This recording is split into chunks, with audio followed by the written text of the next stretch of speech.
मैं ईशा गुप्ता, आप देख रहे हैं जनता 24 न्यूज, जो रहे हर पल सच के साथ। तो आइए ले चलते हैं आपको आज की खास खबर की। फिरोजाबाद में भारतीय जनता पार्टी के क्षेत्रीय अध्यक्ष ने बजट 2024-25 को लेकर होटल मोनार्क में एक वार्ता का आयोजन किया, जिसमें उन्होंने बजट 2024-25 को जनता का बजट बताया।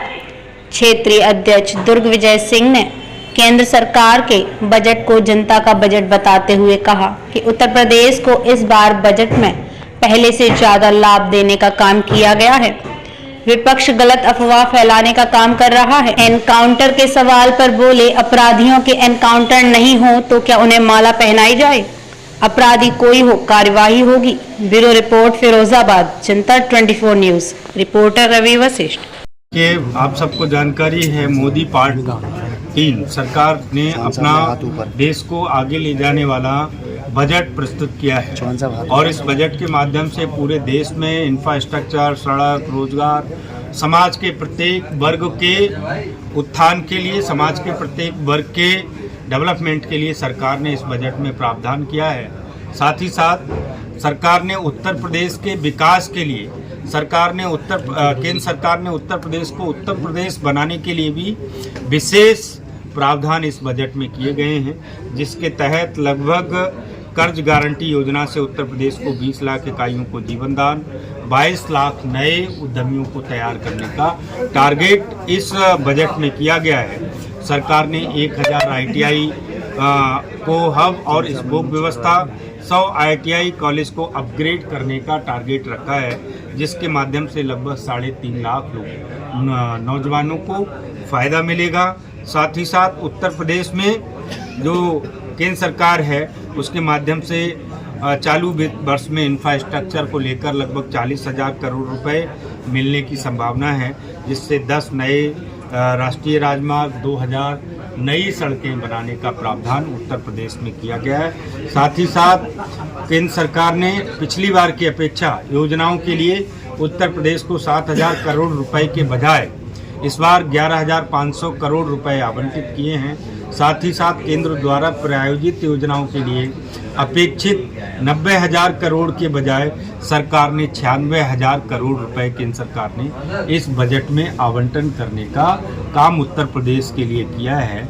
इस आधार पर निश्चित रूप से जो अलग अलग योजनाएं हैं उस सब में केंद्र सरकार ने उत्तर प्रदेश के लिए पिछली बार की अपेक्षा अधिक धन का आवंटन किया है, धन की व्यवस्थाएं की हैं, जिसके कारण उत्तर प्रदेश उत्तम प्रदेश बनेगा और उत्तर प्रदेश में इंफ्रास्ट्रक्चर और रोजगार डेवलपमेंट के बड़े अवसर यहाँ आने वाले हैं। सर, विपक्ष कहता है जिस तरह से उन्होंने केंद्र ने इस बार बजट में केवल उत्तर प्रदेश को कुछ नहीं दिया, तो वही मैं बताना चाह रहा हूँ कि जो वो कह रहे हैं कि कुछ नहीं दिया, हम कह रहे हैं कि पिछली बार 7,000 करोड़ रुपए केंद्र सरकार की योजनाओं के लिए उत्तर प्रदेश को अपेक्षित 7,000 करोड़ रुपए का टारगेट था, लेकिन बजट में 11,500 करोड़ रुपए की व्यवस्था की गई है।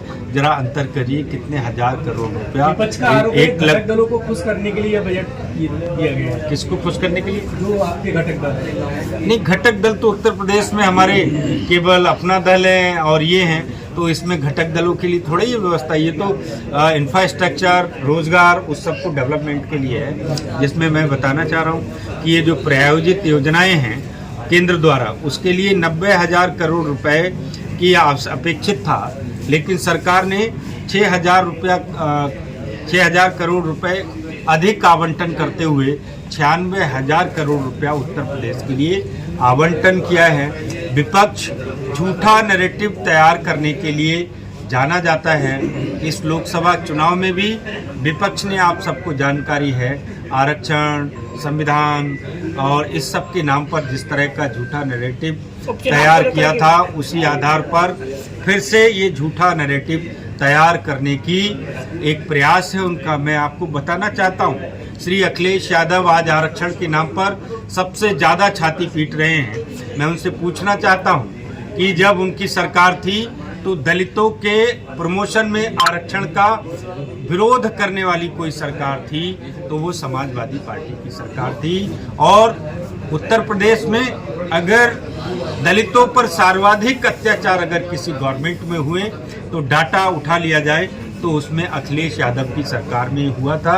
और मैं ये भी याद दिलाना चाहता हूँ जो अखिलेश जी का आज दलित प्रेम जागा है कि आज उत्तर प्रदेश में मायावती जी के स्टेट गेस्ट हाउस कांड में जो उनके खिलाफ साजिश रची गई थी, सब वाकिफ हैं। उसके कर्णधार अगर कोई थे तो समाजवादी पार्टी थी, कोई और नहीं था। इसलिए विपक्ष ये झूठा नैरेटिव फैला रहा है। ये बजट के हमने आपके लिए प्रावधान दिए हैं, इससे आप सब लोग सम्मानित पत्रकार हैं, आप सब जानते हैं। पढ़े नहीं लग रही है, इस पर क्या कहेंगे?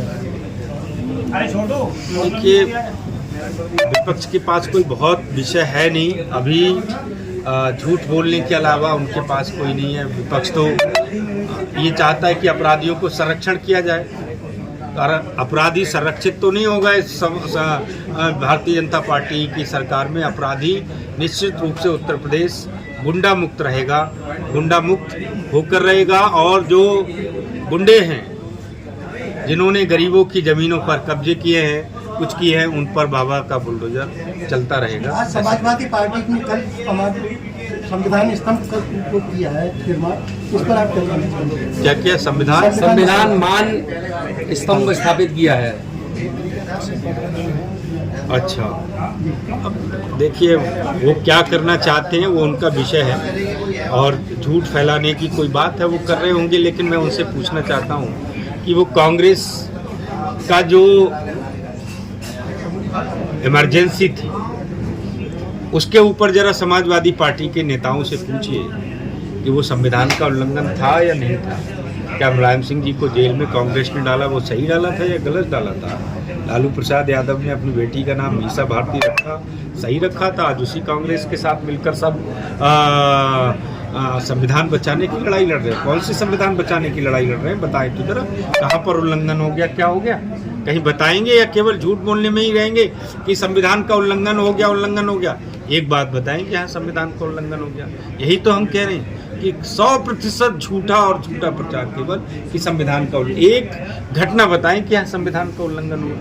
अभी आपने कहा कि गरीबों की जमीन पर कब्जे में बच्चों को लेकर जो बात कही, वही वर्तमान सरकार में भी सरकारी जमीन पर अगर कब्जे की परिस्थिति आती है और अधिकारी अगर मौन रहते हैं तो सरकार किस तरीके से?